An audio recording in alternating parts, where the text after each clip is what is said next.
So my project today is on alcoholism and what you pawn, I will redeem by Sherman Alexie.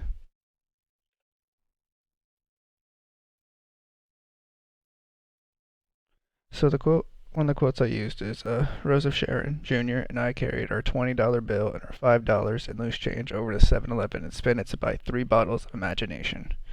So I used this photo of like the biggest gas station or convenience store in like the United States. I chose this because I imagine it almost to be like a safe haven or like almost like a kid imagines Toys R Us or Chuck E. Cheese. How it's this huge store of fun. That's how I imagine they're looking at the 7-Eleven. So that's a photo I like to use. The next quote I used is, "As an alcoholic Indian with a busted stomach, I always hope I can keep enough food in my stomach to stay alive." Um, I just usually mainly just use a photo of a person drinking because that's what Sherman Alexie's character does a lot. I forget his name, but he does that a lot. Next quote I use is, "Alright," I said, "me and all my cousins here are going to be drinking 80 shots. How many is that a piece?" I use someone burning money because that's really what he's doing here. He's supposed to be saving all of his money to buy his mom's grandmother's regalia, but here he is just burning through it at the bar, buying other people he doesn't even know shots and such.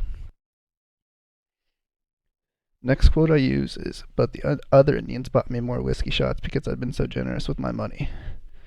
And this is going on from the same thing from last slide. It's just other people now also influencing his bad behavior, even though he should not be there. It's not a good idea for him. Other people, since he helped them, they're not helping him with his bad behavior. And then next quote I use is, "Indian alcoholics are either sprinters or marathon runners." I use this photo of this marathon runner because throughout the story, I think the main character is a marathon runner when it comes to drinking. I mean, he was drinking as soon as he woke up to when he passes out, and as soon as he wakes up again, he starts drinking. I mean, that's all the man does. Next slide I have is, "No, man, that place is awful," I said. "It's full of drunk Indians." And then here I have a really nice picture of like this nice like detox center. I mean, I know his place probably wouldn't be that nice, but I like to see it as something nice because it's like really life changing for a lot of these people who go through it. And his brother and his girlfriend were all drunk and beating on each other is the next quote. I use this because it kind of proves how it's kind of like in the family tree.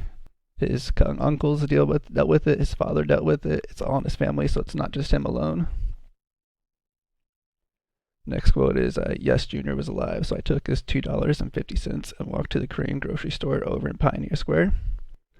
I chose a picture of the betrayal of Jesus Christ because that's what pretty much he does here. He betrays his friend Junior and takes his money. I later heard he had hitchhiked down to Portland, Oregon and died of exposure in an alley behind the Hilton Hotel. I use this photo because it just really captures like their living conditions and how someone like him could easily fall to death and no one would even like really notice. Next quote I use is, "But you have to stay sober to sell it." I'm not always good at saying sober. I use a picture of someone staring at themselves in the mirror because he's like aware of himself, he's aware of his problem, but yet he's not doing anything to stop it. And here's all my works cited. I did use a book that was from online, so I'm not sure if all my pages matches up with everyone else's. But yes, that is all.